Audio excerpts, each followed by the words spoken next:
Hi, I'm Gaby Maguire and you're watching Soundstage Country.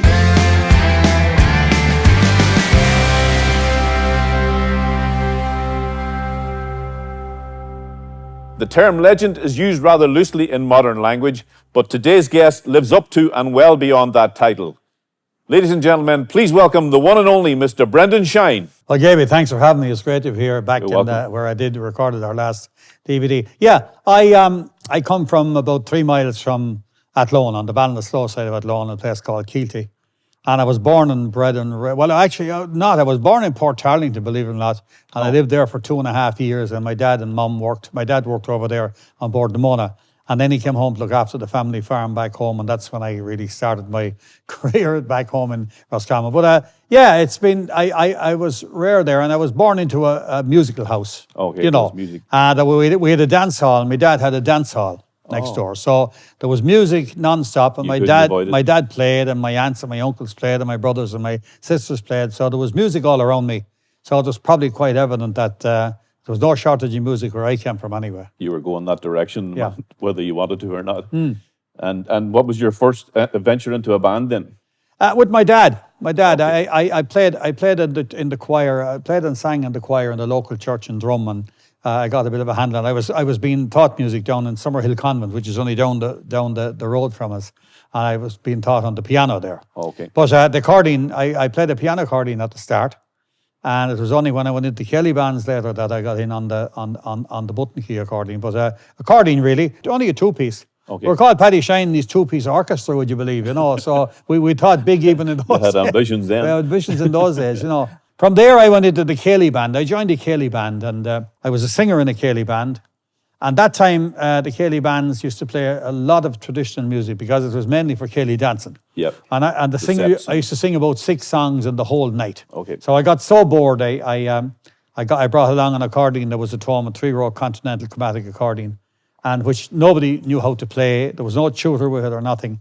And I used to sit at the back of the stage while the boys would be playing all the sets and the Siege of Venice and the Haymakers Pig and the Haymakers Jig and all them barn dances. And I kept at it and I got in on that accordion, and that's how I come to be playing the button key accordion today. And then you joined in with the rest then? Yeah, that's it, yeah. Good stuff. And then you ventured into your own band then? Yeah, we started our own band in 1968. I spent 5 years in the Cayley band, and we started our own band, which was basically a continuation of the Cayley band, really, only that we mixed a bit of country and a bit of modern music in it. Okay. And instead of all the Cayley bands used to sit down that time, so we stood up. You stood up. We faced the music. And was that a big change? It was a big change, because the traditional thing for the Cayley bands was maybe they'd sit down through the 4 hours of the gig. Generally, they smoked on stage, and generally they drank on stage. So we had to clear those 2 things out. Along with standing up, we had to clear those 2 habits out as well, and that caused a bit of a problem. That cleared the decks. But we stuck at it and we got going, and we changed kind of the face of the traditional Cayley band. We were moving in the direction of more country and more modern music. And were you the first to do that? Were you the pioneers in this? I wouldn't say. Philomena Begley and the Old Cross was they had a Cayley band, the Old Cross, and I think Philomena Begley and they kind of changed as well at the same time, you know. And did the people or the audience adapt to that change? A lot of the purists didn't like it. Okay. You know, a lot of the purists that liked the traditional Cayley dance and liked the Irish music, it was foreign to do something like a quick step or foxtrots or even modern waltzes. They didn't really like it, but luckily enough, we grabbed a new audience, and we were able to replace the people that didn't like it. And that took you into the dance halls then on a wider, Oh yeah, wider scale? all the Cayley thing was in dance halls. Okay. That was Cayley from the word go. You know, I was only 16 when I started, and you know, I at this stage I was in my 20s. Like, we were starting my new band, and I had done all my career in dancing. It was all dancing. Yeah. And we moved into more modern. Then we got new amplification, you know, and new suits and things like that, and brought the thing into a different kind of an idiom. And then I started recording, and of course, it took me in a different direction than again, you know. Okay, what was your first recording? Can you recall that one? The first record I made was called "Treat Me Daughter Kindly." And how did that fare for you? It went well, but it was again. I wasn't on a major label. Okay. And we It got didn't a get the couple of push. plays, and I used to sing on Cayley House, and I used to play on Cayley House, and we were kind of pigeonholed in that kind of Cayley Okay. scene, and I had to get out of it. So then I went to a label called Rex Label, which was the Decca of Ireland that time. Myself and a young girl called Rosemary Brown, of which yes. turned out to be Dana. Yes. And we recorded together. And I did a few things. I did a thing called Tumbling Water, and I made a record called Old Ballymo. And we did get a few plays in it. I remember being recording actually in Henry Street one day, up in Henry Street. Yes. And I remember being introduced to this man called Patrick O'Hagan. He was in the studio. And he had a little lad on his hand, and he came over and we were shaking hands with him, and he turned out to be Johnny Logan, of course. He was son of his. Oh, my God. So that was my first recordings were made in Henry Street, in the Eamon Andrews Studios in Henry Street. Oh, that's right. Eamon. And then after that, I got a good few players out of that, and I ventured then with the Release record label. I met Larry Cunningham, Lord Mercer and Larry Cunningham. I met him in the Galtymore in Cricklewood about 1968 or that kind of thing. He was the king of the Galtymore. He did, and he gave me a song called Where the River Shannon Flows. Okay. And I sang it the following week on Cayley House. And the next week, Larry recorded what he called it Lovely Leitrim, and it was a big record for him. No, that was it. And then I started recording. My first hit was The Bunch of Violets Blue. I recorded that in Eamon Andrews Studio. I moved then to Eamon Andrews Studio, and I was working with the late Noel Keelan and produced by Bill O'Donovan. And I got to number 2 with that. And then my first big number 1 was O'Brien Is No Place to Go in 1971. Yes. And that hit the number 1 spot. That was your first number 1? The first number 1. Yeah. O'Brien Is No Place to Go. Yeah. That was a nice feeling, innit? It was. It was great. I remember the great late Gary Gogan saying the first night was number 1. He said there'd be bonfires in Keelty tonight, and there was, and it was a great start. And I got great help from management. Noel Carty was my man. I got a new manager in Dublin at the time, Noel Carty and RT, and I got a lot of players and great support. And I took off from there, and I never looked back.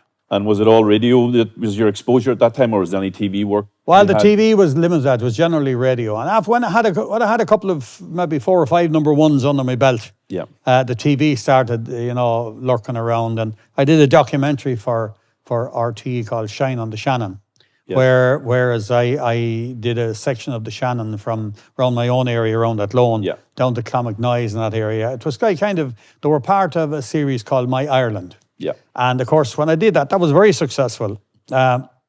RT asked me then to do a series, and I started doing my own series, and I did my series called Nice and Easy, which I did about 24 programs of that. Again, that was another big step. Big, huge step. It was live television, live entertainment, 45 minutes every week, and generally live with a resident guest, whose company was our resident guest. Mm-hmm. And the first series of the first 6 or 7 shows we did, we brought in all family entertainment, all family groups. We had the Morrisseys, the Duskies, the Mahers, and we had the Brannigans, and then on the next series I brought in amateur songwriters. And we featured songwriters that started out, people like the great late John Duggan, yes, Michael Commons, John Watt from the North. That was their first time in the studio. Tom Moore from Athlone. And since that, then people have wrote an awful lot of music for me, and they've wrote a lot of music for other people as well. As usual, we're going to take a little break, and we're going to ask Brendan to make his way to the main stage, where he's joined by his daughter, Emily. Ladies and gentlemen, Brendan Shine.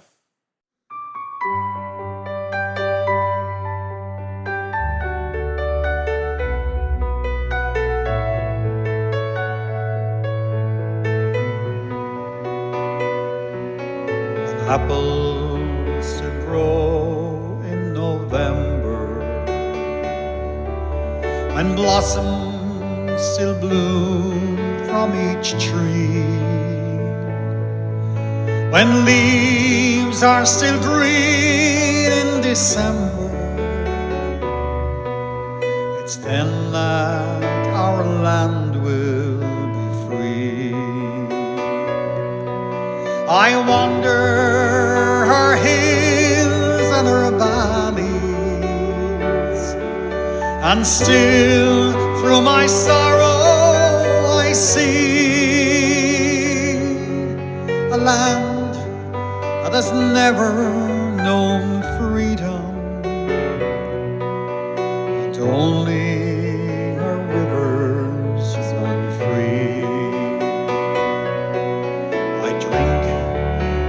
death of her manhood. Those men who would rather have died and to live in the cold chains of bondage, to bring back their rights were denied. Oh, where are you now when we need you? What burns where the flame used to be? Are you gone like the snows of last winter? And will only our rivers run free?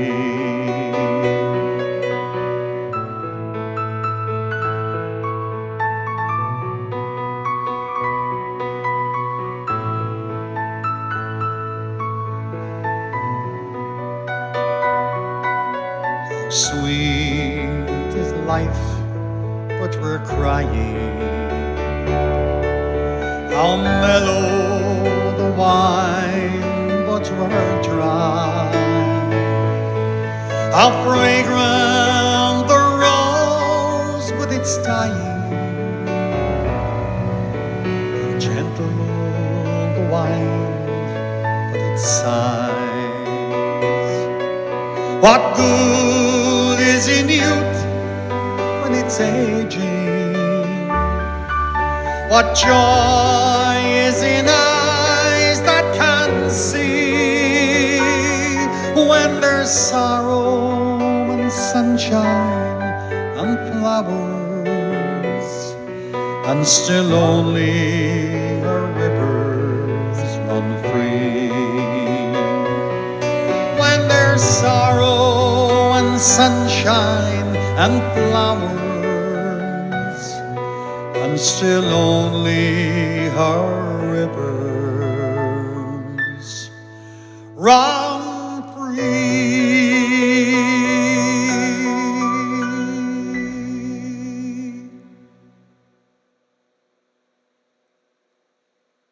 I in the 70s, I went to America. I was in America. I went to America first in 1967. Myself and Kathleen went to America in 1967. We went over on a family trip. It was nothing to do with entertainment, but it brought me accordion with me. And I played a few places in New York. Good. But after I had hits with, like where the three counties meet, and O'Brien is an up place to go, on the road to Abbeyshrew and Dunleary, they were a couple of number one hits I had in the early 70s. The Calling came from America. And then I went to America, and I remember I appeared in Carnegie Hall. Doing the old Carnegie Hall. And I also did the Madison Square Gardens, and I did the Felt Forum in Madison Square Gardens in 1976 with the three Brendans. We did a nationwide tour of America from right across. Brendan O'Dowd, the late Brendan O'Dowd, the late Brendan Grace now, and myself. And how did the American audience take to you then? Or it was great. Yeah. It was great, because it wasn't just all the Irish. huge. Even in those days, there was a huge connection between home and America. Probably more than now, because they listened to all the radio programs. It was the radio program. People would record the radio program. They weren't instant like now. Yes. Whereas they have it immediate. They can get it by satellite. And you probably think of the opposite way, that they're getting more of it now. And yeah, but people used to record all the radio programs in Ireland, and they'd send them over to their friends in America, and they would play them. And then all the records were sent to all the radio stations in America, particularly the Irish radio stations. Okay. Would play the Irish records. But then WHN was a big country station in New York. And when I recorded some country music there at one stage in the 70s, I recorded Turn Out the Lights, Down the Wrong Road Again, River Road. They were all, Some Broken Hearts Never Mend. They were all number ones for me in the country field. Yeah. And WHN used to play all those records as well. And I remember when I was over there in America with when we played the Madison Square Garden, the Felt Forum in New York, that WHN was playing My Turn Out the Lights and Down the Wrong Road Again as well. Plus the Irish stations then were playing all the Irish material, It was great to be received. Very, very exciting times. It was great when you look back on them now, It was great. And it was a big challenge at times because, you had the problem, you couldn't bring your band with you in the early stages. And I remember the union in America wouldn't let an Irish artist play unless they had an American band. Okay. So I couldn't get any of the American bands to rehearse. We hadn't time to rehearse. So I had to bring backing tracks with me. It was the only time I ever used them. Okay. And we had to pay the band, and I played to the backing tracks. Well, I had my accordion as well. I didn't mind, you know. Yeah. And you didn't bring Johnny Dawson with you? Johnny did, of course. We started then. Johnny, myself, and my late brother Owen. Yes. We went over there in the 70s, and we used to do a week in a place in the Bronx there, and then we started touring, and the whole band went then, you know, Johnny and Owen. That was more comfortable for you. It was, because we traveled all through America. Yeah. You know, I did the big festivals and Good concerts memories. yes, hard work, but very good. And we Big met an distance, awful lot of people. Yeah. When the Roads of Castlereagh came along in 1982 or 83, that opened up another market, another market in America of the other couple of generations of people that had left after that. Okay. And they moved in on that, zoomed in on that again, and that was a very, very big record over there as well. It was trendy then for the young people to latch on to Brendan Shine and. Well, it was. You know, the thing about it is that the young people back home in Ireland, they probably wouldn't entertain Brendan Shine and his type of music down at the local ballroom of a Saturday night. Because they reckoned they were kind of pop heads and they wanted to look after the. Yeah. But when they went to America, you know, it was quite cool. They changed their tune. You know, they wouldn't go down the road to see Brendan Shine and alone. And fellas came 500 mile one night up to Boston to see Brendan Shine. You know, My God. And he was next door neighbour of ours. You know. Through this time, will you go over and back to the UK, or did the UK come later?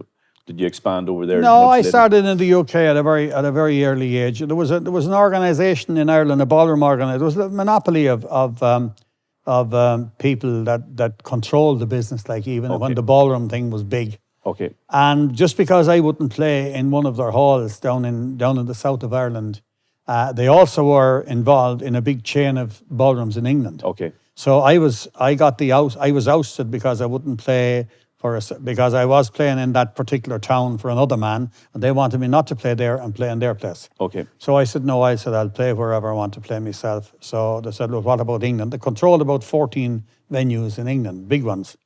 So you had to avoid it. I said if they have to go, they have to go. So Yeah. I started our own circuit then, and we moved away from the dancing, Okay. and we moved into kind of small theatres and concerts and local communities throughout England. And we got a grip up in the north of England, and it spread from there. And then, of course, when 1979 came along with "Do You Want Your Lobby Wash Down" and "Catch Me If You Can" the year after, Terry Wogan was playing, and you know, That moved it up another level. playing it off the air. Yeah. And and then I was recording songs like "The Village Where I Went to School" and "My Son" and "The Old Country Home." Shag Connors wrote me those, and all them songs were semi-hits in England. And of course, that brought it to a different level again. And that brought a new audience into you. Of course, yeah. But I always was on the concert, more or less on the concert kick in England, because the dancing was strictly confined to cities and that, you know. Yeah, yeah. You know. I recall on Mike Denver's show there lately, you told a story about a young lad that happened to fall asleep one night at your concert, and he turned out to be a very famous young man. That's right. It was down in the south, the east of England, down around Chelmsford. Yeah, a young lad. Mum and Dad brought to one of our concerts that we were doing that time when nobody was doing concerts from the Irish scene. Yeah. Anybody from the Irish scene immediately went to the dance hall. The dance hall circuit. And no, we were doing a concert one night down in Chelmsford, I think it was, and Mum and Dad brought the little lad. He was only 8 years of age. "Catch Me If You Can" was out at the time, and that was his favourite song. And of course, as I always say, like most young fellas at a Brendan Shine concert, he fell asleep and missed the song. But they brought him in afterwards into the.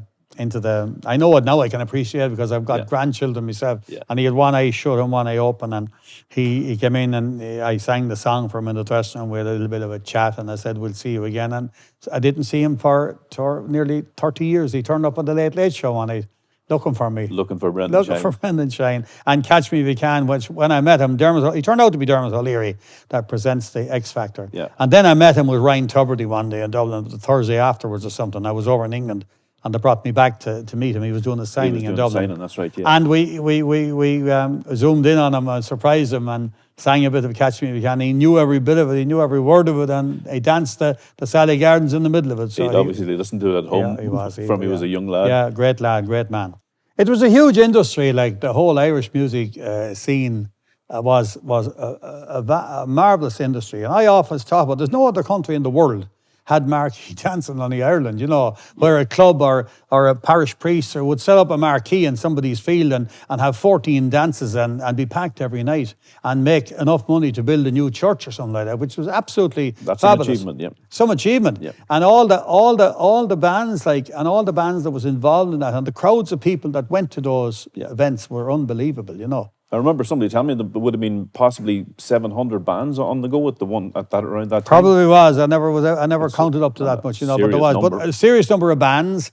They employed a lot of people. There was a lot of wagons, and they burned a lot of fuel, and you know they were always dressed to the best, and they got photographs that printed. It was a huge industry, and it was you know, it went on for years and years and years. I don't know why it ever stopped. It stopped because things move on and people move on to different things. But at that time, it was the main social event. It was the meeting place, the meet your partner kind of. Of course it was. It was of course that all started back in the early days when, you know, when the house dances, and the house dances were long before halls, because they'd have the dance in the house, and when there'd be too many people that they couldn't dance in the house, they used to move down to the crossroads, and then they had crossroads dancing. Okay. And the crossroads dancing moved to the parish hall, and of course I have documented that in a song on my new DVD about the parish hall, that the goings on that went on there, you know. And then I suppose the marquees came along, and then you had the more fancy ballrooms as such. There, you know, all the different ballrooms throughout the country with the fancy lights, and where there were nothing to what to be like today, and then they gradually moved into hotels. But the whole industry, and I'm glad to say that it's still going until lockdown. It was going anyway, and going good. You've seen a few people come and go, and new faces, and I've 50. You know, I started in 1963, and that's a good many years ago, and. We started out in a very, very small way.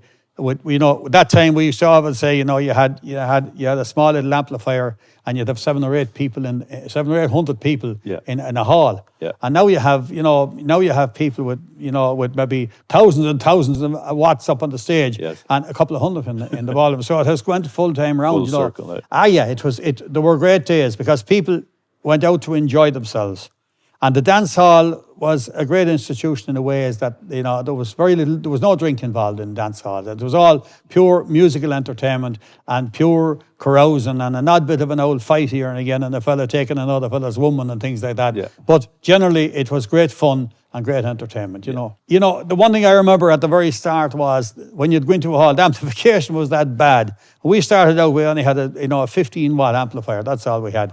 And to be 700 or 800 people in a hall dancing. And when you'd walk in there, the main noise you would hear would be the people's feet on the floor. The band was only in the distance, a far distance. So it was something to keep. And then after 10 or 15 years, the band got louder, and you wasn't near the people anymore. And the crowds eventually got smaller along the line. Less people were gone. They moved into different events. They went on to do something else, you know. The demise of the dance halls in the disco era, was that a big transformation in the band? It was, and the disco area happened through drink. I'd say the bar extensions was the main attraction, probably, and probably the big mistake that the halls made at the time is that they didn't apply for licenses quick enough, and go in competition to the disco. But obviously the disco, the modern music was creeping in. The other thing was getting a little bit stale, and young people wanted maybe a few more tastes, and they wanted more energetic music. They wanted to listen to music, more modern music, and they went to the discos. And a fella says to me one time, the discos reminded me of sheep, and he'd say, what I mean by sheep is if you get one out of a gap, you get 1,000 out of a gap. So, if the surge of people started going, everybody was going to follow them. And I think it was probably the demise of the dry dance hall in that age anyway. And probably in addition to that, there was probably a demise of a number of the bands as well, fell by the wayside. It cut down a lot of the midweek things. They were just getting gradually smaller and smaller, and people were probably then it was probably cheaper. It was probably cheaper to go to a disco, because discos, when they started, they were a smaller venue at the start. Yeah. They put on offers like, if I remember some discos saying like, if you pay for one in, the other goes in free. Okay. If you buy a drink, your partner gets a drink free. And they put on all those kind of offers, and they did entice the people, and they were very successful to do it, And I suppose up until that time, the bands were probably paying 7 nights a week, and that probably dropped off to 3 or 4, and then less possibly. Well, indeed it did, but it was the change. I remember we worked 6 and 7 nights a week, and there'd be crowds every night. Plus, every band. The other thing about it was that every band would have a crowd, and when the business was going well, all them 700 bands would be doing well. Now you had the super bands like that went really well, like you had the Joes and the Dickies and the Capitol and all them bands that would be that little bit step above everyone. But every I ran ballrooms myself in my day, and every band would to be on a Saturday night. You'd have anything from 700 to 1,200 with any band, and when you'd have Joe come in then around Morton Place, like Joe Dolan or the big show, but even the Hillbillies and them or the big country bands, Larry or Big Tom and them, 1,200-1,500 people, no trouble at all. You know. We go back there, Brendan, to when you mentioned the starting your own band. Selecting people to play with, was that a big dilemma? It wasn't a big dilemma because when you're starting. You don't have fellas, when you're starting and completely unknown, you don't have fellas knocking at your door saying, I'm going to play with you. Okay. So we had to do what we do. I was in a band where there was all kinds of people in it. There was 2 alcoholics in it. You know what I mean? Like fellas who couldn't stop fellas from smoking on stage and drinking on stage. So that was a big problem. So the fella who was the alcoholic, he decided we couldn't bring him anymore. So I had a young brother called Owen. He was only in school, my brother Owen. So he was playing at the time. So I decided to put him on the piano. Now little Johnny Dawson and myself went to school together. Oh, yes. Now, the only difference between Johnny and myself met about 55 or 60 years ago when we were in school. And the only difference to this day is that I grew a bit and Johnny never grew. So he's still as small as ever. But Johnny and myself were in the Cayley band. Yes. Johnny played drums in the Cayley band. And Johnny was training to be a barber, and they used to have to put him up on a stool to cut even the small fella's hair, But there was this man called Ben Nocton. He opened the hotel, the Prince of Wales in Athlone, and the American tourists were just coming in. So he spotted this little fella, and he says, "You know what? This is the man." So he put him on a toadstool outside the hotel, and he was greeting all the Americans coming in. And Johnny had a ball, but he wasn't that interested in that. We decided that. When we left the Cayley band, there was myself and Johnny, and we brought in my brother Owen and the 2 fiddle players that was with the band, Larry Benson and Kevin Rohan. They came with us as well. And we drafted in another accordion player, and that was the start of the kind of Shine's Cayley, country Cayley band. Yeah. And some of the lads couldn't stick the regime because they wanted to keep drinking and they wanted to keep smoking. And that's how we started doing the non-stop music. Because people used to say to me, I often had the name of, I was the person that started off. Once we started at night, we never stopped. Yeah. And that was only one of the reasons behind that was there was this particular fella and he used to light a fag between every set. Yes. And then he'd have a swig out of a bottle if it was allowed, wasn't allowed, but he'd go to the side. So the only way we could do that was keep the music going, so he didn't have time. And that became the new norm then for all the bands? The new norm then. But a lot of fellas didn't like that and they bowed out and other fellas came in, Yeah, there'd be a few men wouldn't like you for that one then. No, but it was the trend at the time, you know. Derek, I did a show at Derek Ryan when he started, and I had a white plug board on the stage. Yes. And the road manager came up and he said, "You can't have that." I said, "Why?" I said, "The same electricity comes through a white one as comes through." "No, it has to be black," he says. I said, "I got black." So I was talking to Derek after, and he said, he didn't want any fellas having sheets of paper or anything white. Everything had to be black on the stage. And I said, I'll tell you now, the problem I had when I started the band was very much greater than that. I had to stop fellas from drinking and smoking, which was and get them to stand up. Yeah. Well, it was a bigger plot altogether. A bigger transformation. Yeah, transformation. But you go through all those things through life. There's always the ups and downs. The transport, like we started out with a car and trailer. Right. My father had a car and an old car that he was getting rid of, an old Consul, and I got a trailer made because I was growing carrots at the time and bringing them to the Dublin market. So that's where the carrots with Clonown came. So I used the trailer in the daytime for bringing carrots to the market in Dublin, and at night time it brought the gear to the gigs. So was the smell of carrots of the gear? There was the lovely smell of carrots. They keep you awake. They kept us awake on the road in many a night, But you had to compromise with everything. The gear was very bad at the start. The band we were in was a very, very, I heard me saying there earlier, 15-watt amplifiers all it was. And we couldn't get anyone to agree to get a new amplifier. Okay. So we were playing in Dublin one night, and the only thing we could do was we stopped at the Night Bite. It was an all-night cafe on the Quays coming home, where everyone used truck drivers, fishermen, everybody. A band, we all met up there. So the only thing we could do was I said to the lads, go in and order the burger or whatever it was, and you got the amplifier and threw it into the Liffey. So that was the only way we could ever get a new amplifier.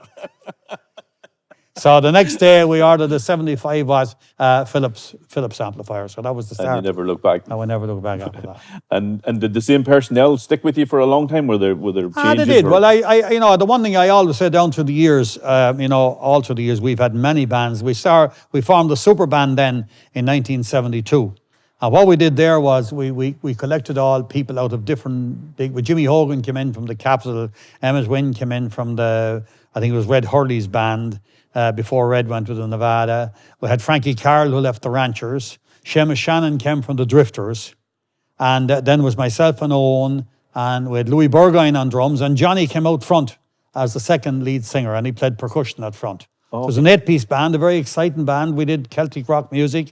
We did country. We did Irish. And that was in 1972. It was called the Brendan Shine Super Band. And our first record was the March of the High Kings of Laois. That was a Celtic rock piece of music. Yes. And that went very, very well. But unfortunately, we thought it was great, but the crowds were beginning to slip away. So in 1973, I had to go back to my roots and record where the three counties meet. And that went back to number one. And we started to build again from there. You'd gone full circle. Full circle, yeah. Well, we've spoken there about the dance halls in Ireland. How did you find you were received in England then when you went across? Well, of course, I played in England from the word go. I was always back and forth in England. Okay. But England was a totally different thing altogether because I was playing all the big English cabaret clubs. Okay. I was playing the theatres. I was playing the odd. I played the odd dance hall. I played the Galtymore and I played New Cross and I played the National Ballroom when it opened. We have the record of having the biggest crowd in the National about 1984, 85 and when it opened up in Kilburn there. Road. Yeah. But generally my whole business, our whole business was concerts and cabaret. You know, we recorded our first video live at Blazers. Blazers was a nightclub. Blazers was a cabaret club in the village of Windsor, in the town of Windsor. Oh, okay. And it held 1,200 people. We were there. We did 7 nights there, and we recorded our first video there.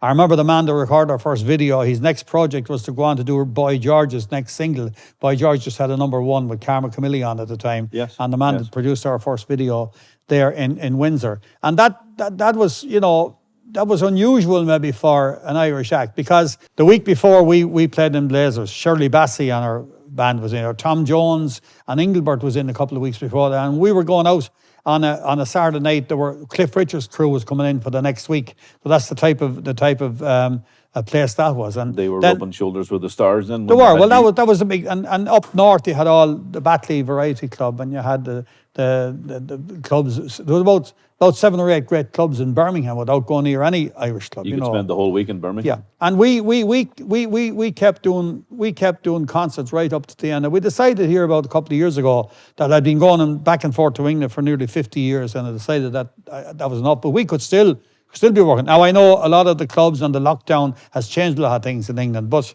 we were working right up to a couple of years ago, and we decided to quit and go to England. Now I do go to England and do the odd spot, and I do go to Scotland and do the odd guest appearance and things like that. But as a working band going to England, I found that I had enough for a couple of years ago, so I decided to. Now I believe since I stopped that, a lot of the Irish clubs and a lot of the Catholic clubs and a lot of the venues are struggling and have. They seem to be slipping away. Yeah, I believe so. Yeah. That's unfortunate. But the big concert, I believe, if it ever comes back, there's still the Irish names. The English people love the Irish music. You know, in the 70s, there in 79 and 80, when we were at the height of our troubles here in Ireland. Yes. And I remember a man called Brendan McAlure. He was the editor of the Irish Post. I heard him speaking at the 25th anniversary of the Irish Centre in Leeds, which I opened in 1970. Mm-hmm. And if all things were right this year, I would have been back for the 50th anniversry on this year. But we'll still pick it up again. Still one of the few going strong, I think. Yeah.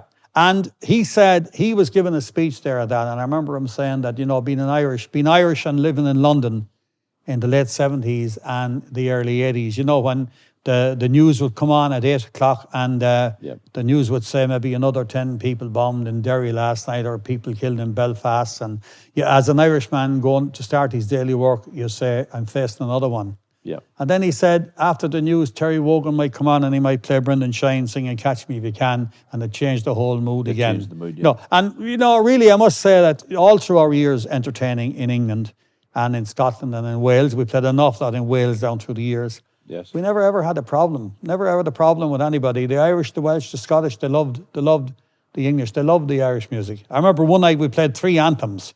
We played 3 anthems down in Port Call in Wales one night.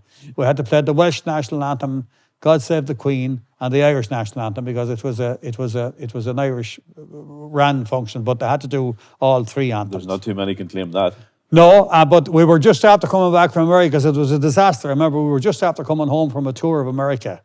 And believe it or not, for people that know, Land of Our Fathers, which is the Welsh national anthem, which I recorded, and the Stars and Stripes are very close to each other. Melody-wise, the intros are very close. Okay. And of course, we were after coming from America, and Owen started off the Stars and Stripes, and which we were after being playing it for 3 or 4 weeks on a tour of America.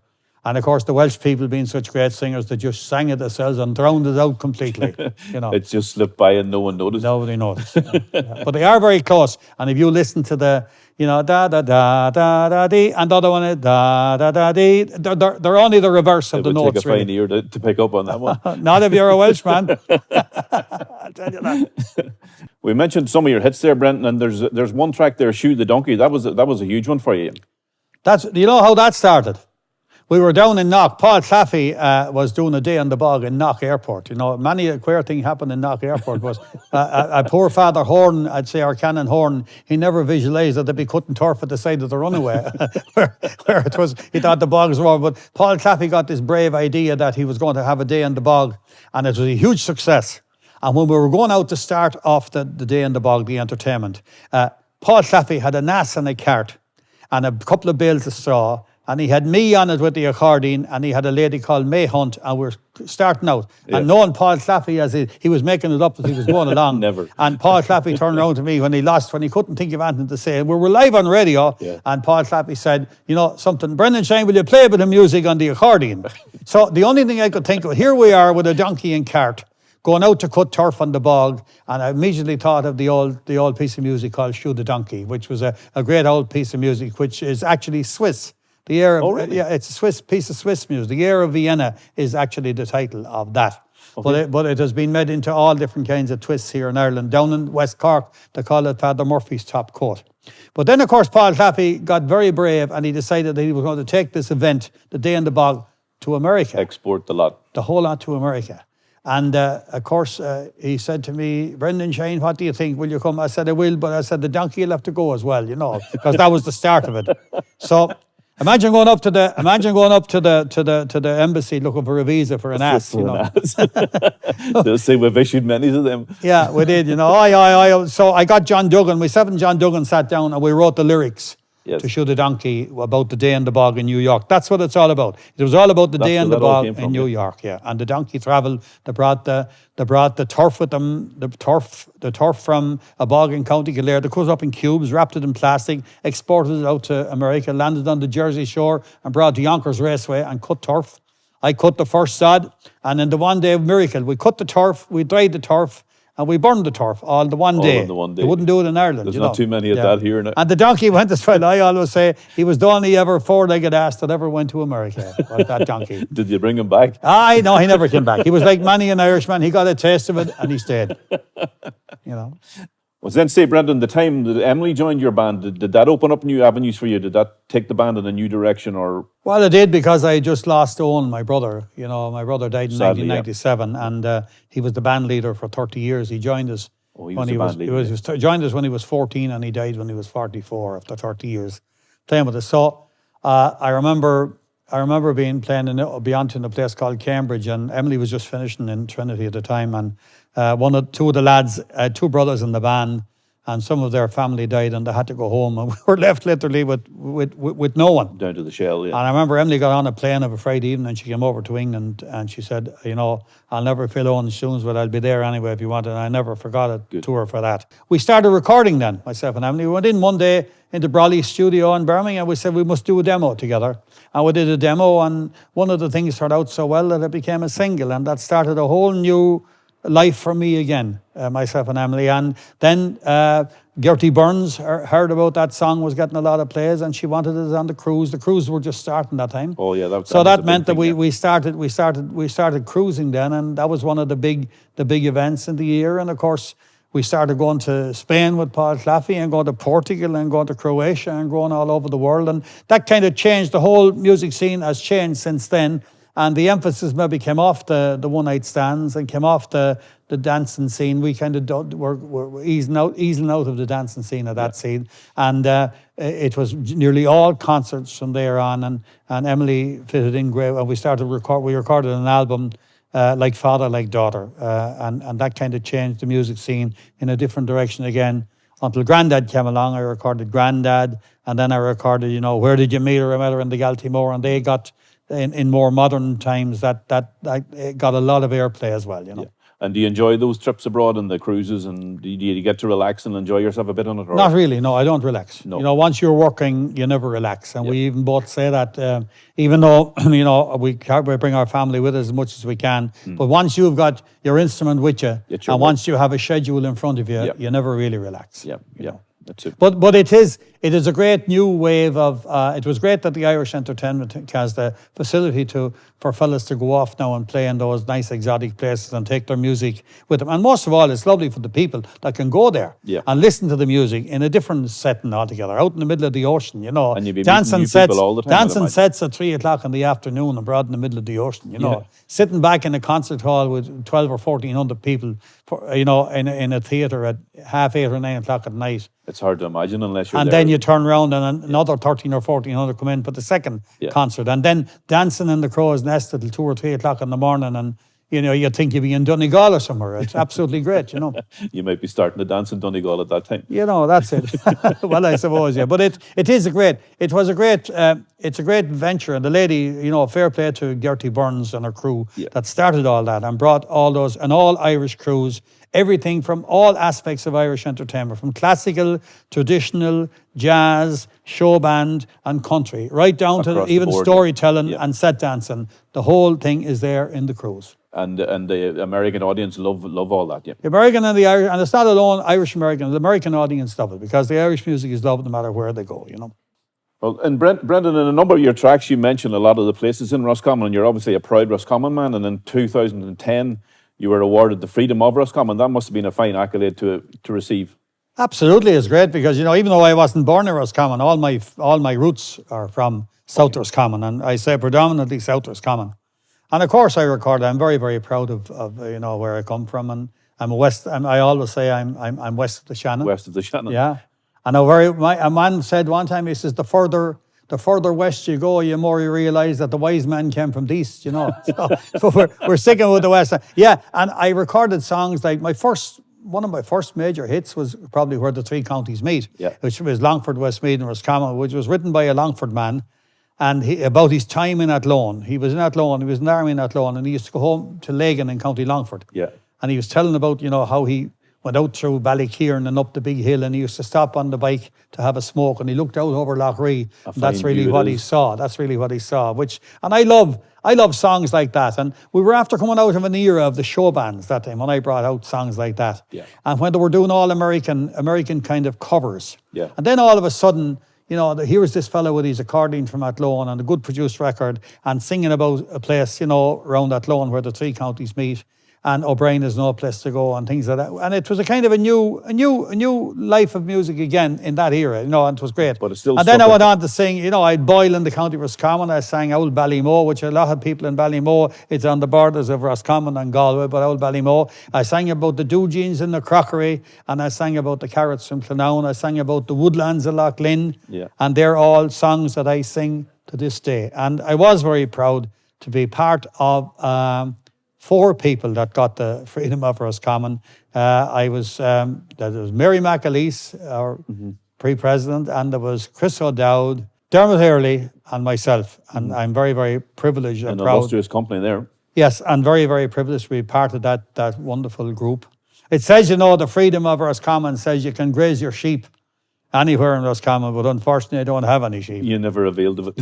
I never would avail of that. But it was a great honour to have, and I'm very, very proud of it. I was made a free man of Athlone as well. Oh, very good. I was made a free man of Athlone as well, and there are things that I suppose the grandchildren will talk about, And that time when you were busy obviously meant a lot of time away from home. Well, of course, yeah. Of course, was that a strain? Was that a strain, or? It was, but we as a family, we as a family, I've been in this music business since I was 16 years of age, you know. Yeah.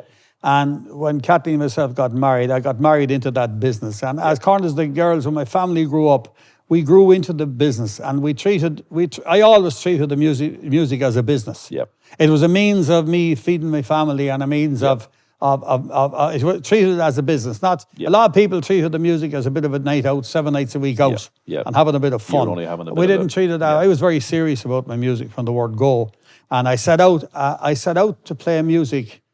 Not from my own, not the music I like myself. I set out to play music for the people that I was playing for. Yeah. And it was very, very important that all the songs that I recorded would be exactly what people wanted to hear. Okay. So probably that was led to the longevity of me being in it. But it was hard on family life. It was hard on Kathleen at home when she was rearing 2 young kids. It was very, very hard, being away 6 or 7 nights a week, and then being away on tour, being in England and America. That was the name of the game. You had to do it. So it was really, really tough, you know. But then at times we used to try, and the young girls when they were young used to come with us and they sang with me. I had them on television. The time I did my television series, I brought the girls on. Even Philippa was only, I think, 5 the first time she was on television, and Emily was only 7.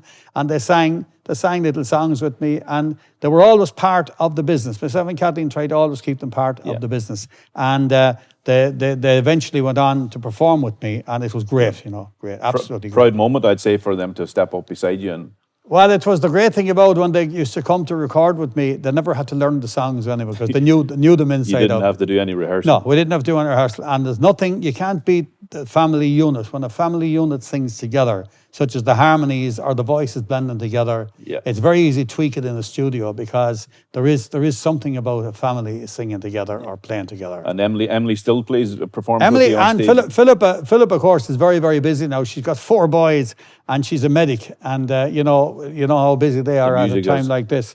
But she's never more than a step away from the music, and loves it. In at any time, she keeps in touch all the time, and when we're doing anything in television, or we're doing any major concerts, our own major concerts, or if we're doing any backing vocals, Philip is always there. She keeps her hand in. But Emily plays with me as much time as she can. You know, she's very, very busy. She's got her own career. She's got her own family. So, and then I don't do as much as I used to do, you know. So, but what we do, we like to do together, and it's great. It's really great to have your family with you, you know. Yeah. And you mentioned the next generation coming along there, and was that the inspiration for a song, Grandad? Yeah, that song was written by a man called Danny Sheeran up in Edenderry, and he wrote it about his own grandson.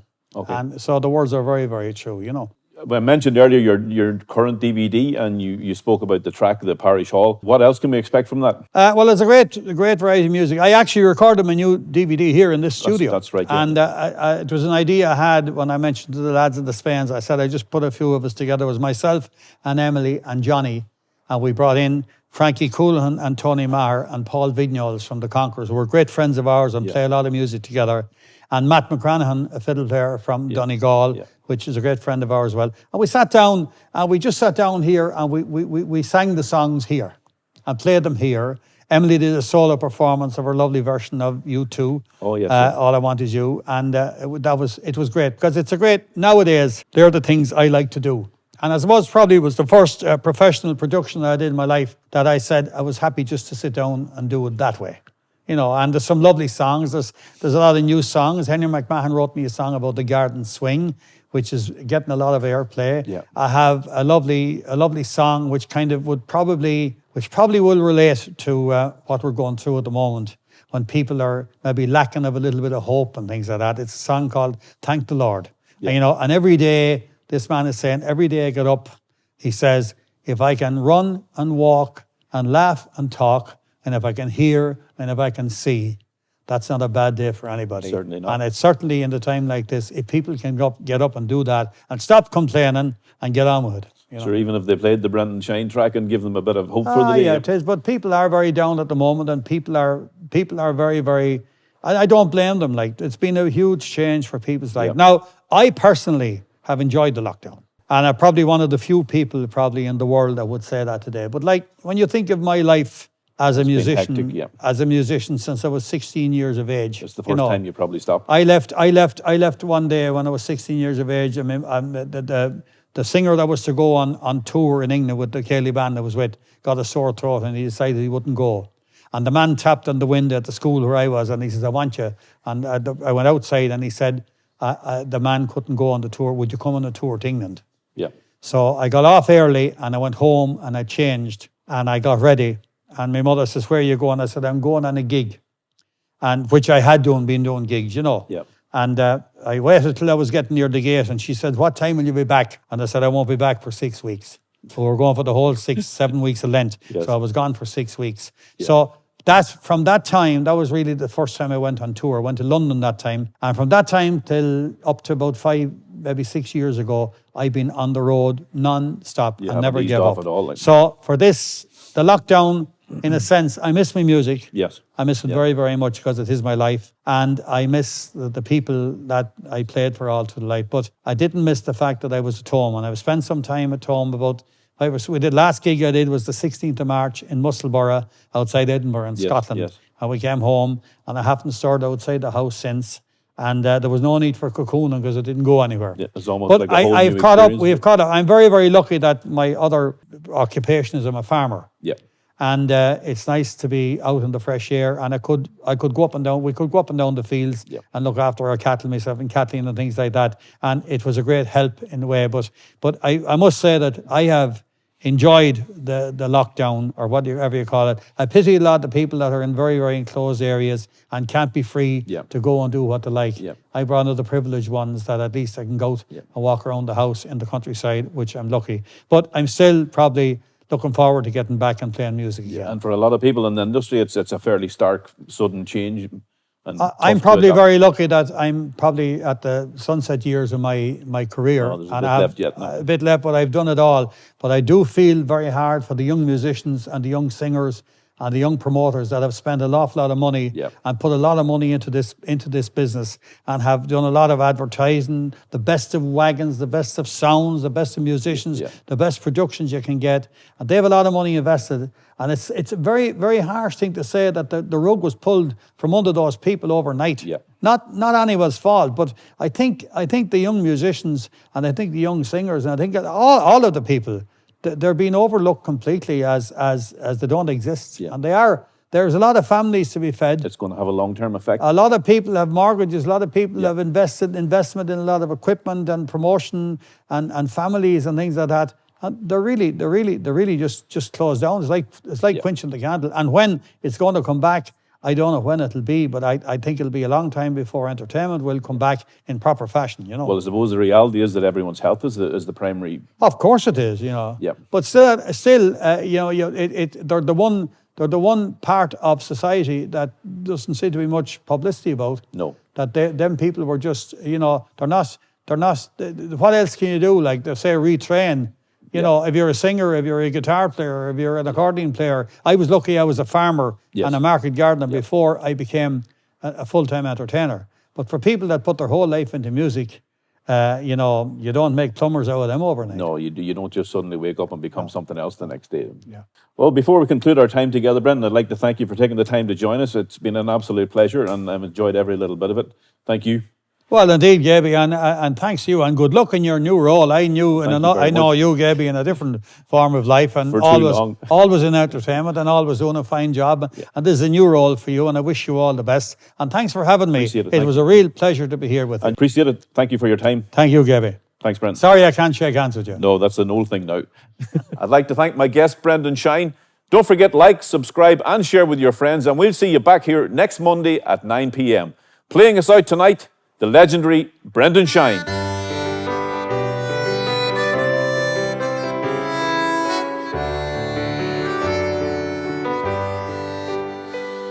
My feet are here on Broadway, this blessed harvest morn, and oh, the ache that's in them at the spot where I was born. My weary hands are blistered from working cold and heat, But oh, to swing aside today through fields of Irish wheat, had I the chance to wander back our own king's abode, 'tis soon I'd see the hawthorn tree by the old bog road.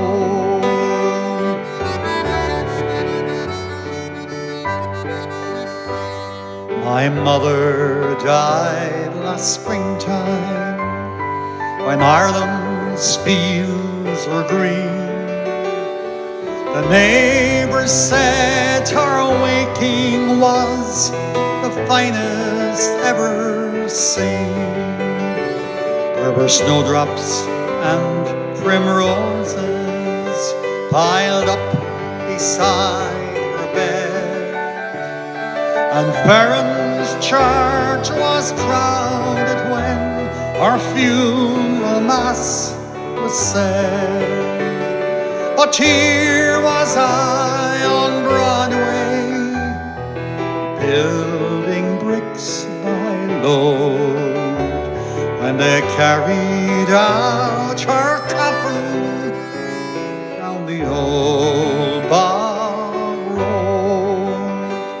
Our life's a weary puzzle, past finding out by man.